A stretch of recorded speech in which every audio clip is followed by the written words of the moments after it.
হাজীগঞ্জ বাজার ব্যবসায়ী সমিতির নির্বাচনে সাংগঠনিক সম্পাদক প্রার্থী জিসান আহমেদ সিদ্দিকী।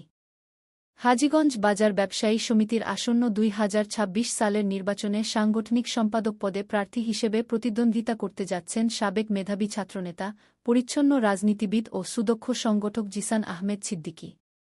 ১৯৮২ সালে চাঁদপুর জেলার হাজীগঞ্জ উপজেলার ৩ নং কালচো উত্তর ইউনিয়নের মারকি মিয়াজি বাড়ির এক সম্ভ্রান্ত মুসলিম পরিবারে জন্মগ্রহণ করেন তিনি। তার পিতা ডা. জাফর উল্লাহ একজন ব্যবসায়ী, সাবেক ইউপি সদস্য ও ভারপ্রাপ্ত চেয়ারম্যান। মাতা তাহমিনা বেগম একজন আদর্শ গৃহিণী।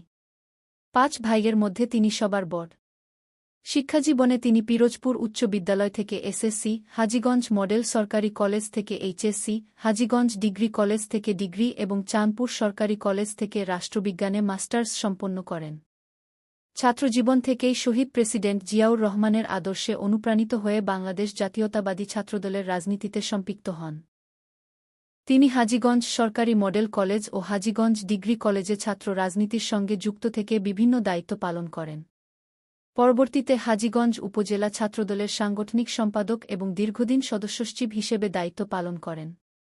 ছাত্র রাজনীতি থেকে সরে এসে তিনি বাংলাদেশ জাতীয়তাবাদী যুবদল, হাজীগঞ্জ উপজেলা শাখার যুগ্ম আহ্বায়ক হিসেবেও গুরুত্বপূর্ণ ভূমিকা রাখেন। একজন পরিচ্ছন্ন রাজনীতিবিদ হিসেবে রাজনৈতিক জীবনে নানা প্রতিকূলতা সত্ত্বেও তিনি নীতি ও আদর্শ থেকে কখনো বিচ্যুত হননি। তৎকালীন আওয়ামী লীগ সরকারের সময় তিনি কারা নির্যাতনসহ বিভিন্ন হয়রানি, হামলা ও মামলার শিকার হন। ব্যবসায়িক সংগঠনেও তিনি সুপরিচিত মুখ। হাজীগঞ্জ বাজার ব্যবসায়ী সমিতির নির্বাচনে বিপুল ভোটে একাধিকবার কমিশনার নির্বাচিত হয়ে দক্ষতা ও সুনামের সঙ্গে দায়িত্ব পালন করেছেন। ব্যবসায়ীদের সুখে দুঃখে পাশে থাকার কারণে তিনি তাদের আস্থাভাজন হয়ে উঠেছেন। এছাড়াও তিনি বিভিন্ন সামাজিক, সাংস্কৃতিক ও ক্রীড়া সংগঠনের সঙ্গে সক্রিয়ভাবে জড়িত রয়েছেন। বর্তমানে তিনি চাঁদপুর থেকে প্রকাশিত জনপ্রিয় সাপ্তাহিক পাঠক সংবাদ পত্রিকার যুগ্ম সম্পাদক হিসেবে দায়িত্ব পালন করছেন। আসন্ন নির্বাচনকে সামনে রেখে তিনি পাঠক সংবাদকে বলেন, হাজীগঞ্জ বাজার ব্যবসায়ী সমিতি একটি ঐতিহ্যবাহী ও সুসংগঠিত অরাজনৈতিক প্রতিষ্ঠান, যেখানে প্রায় ১০,০০০ ভোটার রয়েছে। অতীতে ব্যবসায়ী ভাইদের ভালোবাসা ও সমর্থনে আমি একাধিকবার কমিশনার হিসেবে দায়িত্ব পালন করেছি।